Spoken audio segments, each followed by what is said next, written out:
What's up, everybody? Welcome back to the Unknown Coatings channel. Got another wheel video today, so let's get right to it.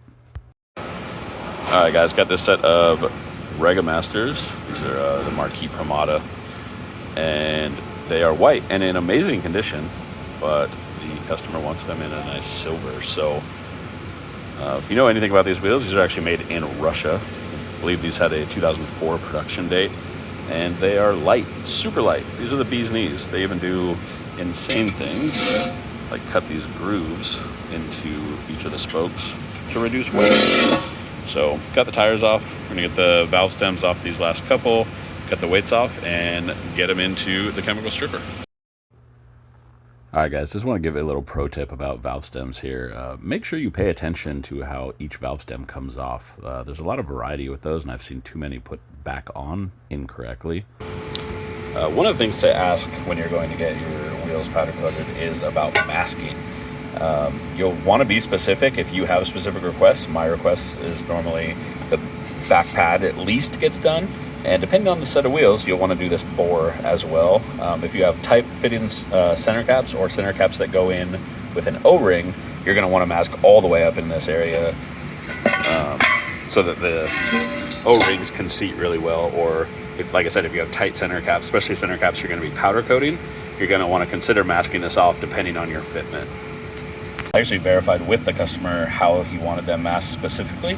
So we're just going to be masking this back pad, letting powder get into this area, because he was perfectly fine with that.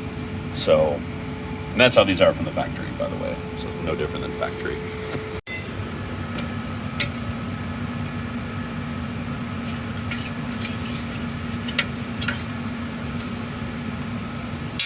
The reason I pull the weights off is it speeds up the process. I mean, the chemical stripper will definitely take this tape off, but it takes a little bit longer, and I don't want to wait. So now that the stems and weights and everything are off of this, these are going into the chemical stripper. This is our Eco Strip that we use from Express Chem. Link in the description if you guys would like to get this chemical or this particular setup for doing chemical stripping. They sell it all. This particular setup will hold 3 or 4 wheels, depending on the size of the wheel, of course. Managed to fit all 4 of these in. They were in there for about a half hour before we pull them back out and get them rinsed. This strip setup has been absolutely amazing for us. We put a hoist up above it to be able to lift this basket out to get the wheels up out of the fluid, so we don't have to dip our hands down into the 180-degree fluid, obviously, because that is never fun. Even with gloves on, still kind of a nightmare. We'll get these things out, throw them over into this tank to, of course, pressure wash them off. These stripped completely bare, so I'm really just pressure washing off all the remaining chemical that was still on from chemical stripping. They came out absolutely perfect, as you can see. And once again, these are a very high quality metal, like super high quality. They were made for a Japanese wheel company, but manufactured in Russia. And they're honestly, from everything I've seen, they're one of the highest quality aluminum wheels that I have seen. Very rarely have any sort of pitting or anything like that. They're forged, of course. Next step, obviously, is putting them over in the blast cabinet. Of course, we have 2 different ways of blasting. I chose to do these ones on my own here in the small cabinet. This is with 3060 green diamond, which is my recommended media for blasting pretty much everything that I do. Occasionally, there's some other things I'll use, like red garnet and things of that nature. After those are blasted, they actually do go into the oven and get outgassed for about an hour and a half at 410 degrees. They come out, cool down, and I'm going to start the taping process. This is obviously high temp tape. Most of you guys have seen before.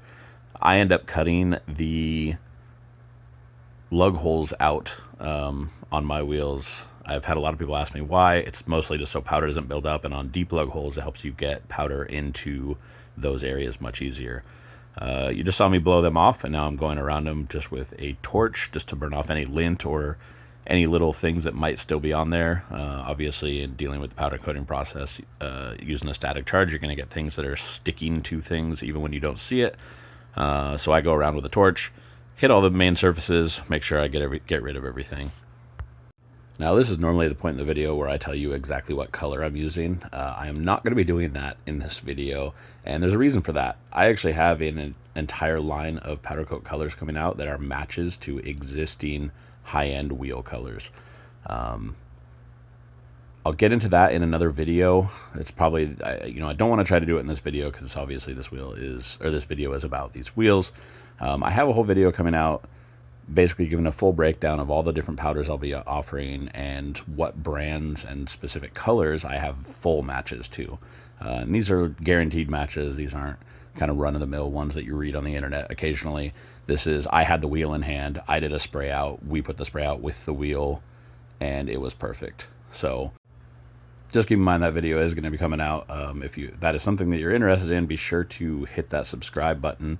Give this video a like, leave a comment even, see if there's any colors that you guys are looking for, and maybe it's something that I already have a match for.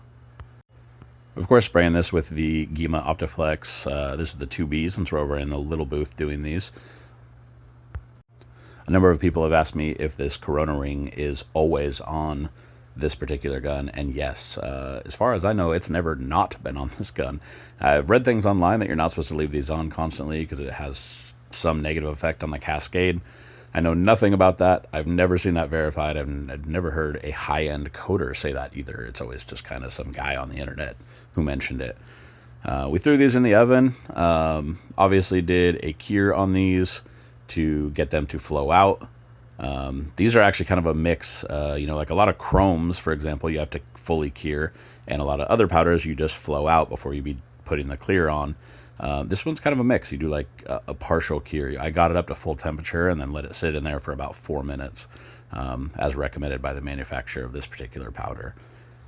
Next up is a clear. This is considered like a semi-gloss clear. Once again, this is a powder that will be offered in my line. The gloss level on this clear is not a gloss level that I see offered very often. This is like an 80% gloss, 75 to 80% gloss. You could still see a reflection in it, but it's not super defined. It seems like a lot of the stuff from like Prismatic is either way further on the flat end of the spectrum, or of course they have like Clear Vision and some of their other gloss clears. And then Bengal Clear is obviously a gloss clear, and it seems like everything, even from Tiger, like moves way down the line as far as gloss level. So this is kind of a nice mid-range powder that I found, and I've been using it on a couple projects lately and with great success. Occasionally I get asked why I post so many videos of like just wheels, and the honest answer is the videos of just wheels do pretty well, and I like doing high-end Japanese wheels like these.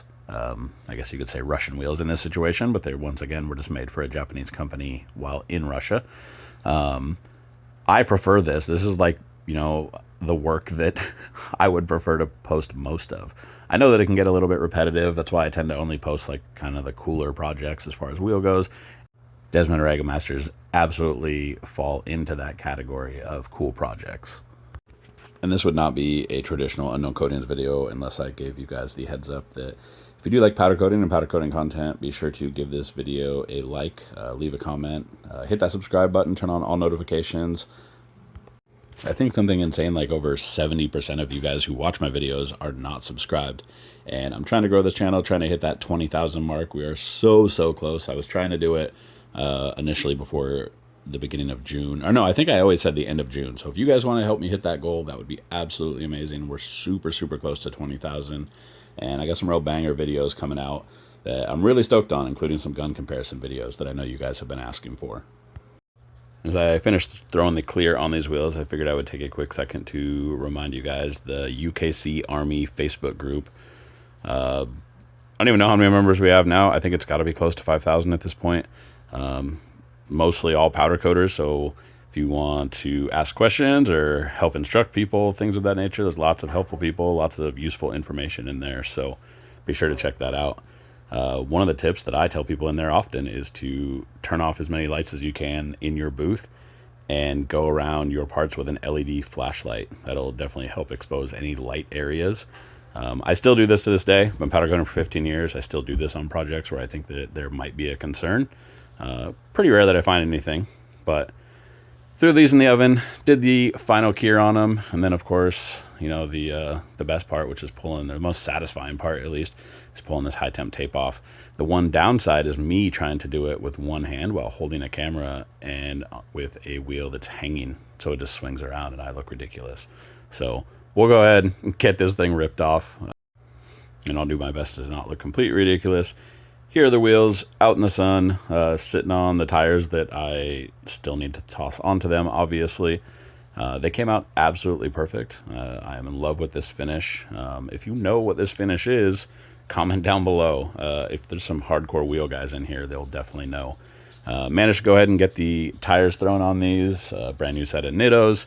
Once again, these are going on an S2000. I'm not sure if I mentioned that in this video, but it's a very low mile S2000. These are a period correct wheel for the S2000. So I'm absolutely stoked to see this on, which is exactly why I asked the owner to send me pictures and a video of them done, because you guys ask for that all the time. So here's 2 pictures of them on, and then of course the video. And I realize it's a little small. This is all stuff through Instagram, so I apologize for that. But these wheels came out absolutely amazing. Can't wait to do another set. I actually have another set of Regamasters sitting, but I have a couple sets of TE37s waiting to get done. And one of those is going to be absolutely amazing. It's a special set of wheels, a special situation as far as the powder coating goes, and as far as I know, it's something that's never been done. So if you guys want to see that, be sure to hit that subscribe button. Turning on all notifications is absolutely the move, so you get a heads up every time I post a new video, and we'll see you guys next time. Yep, you guys read it right. Another live Q&A this Wednesday, June 12th.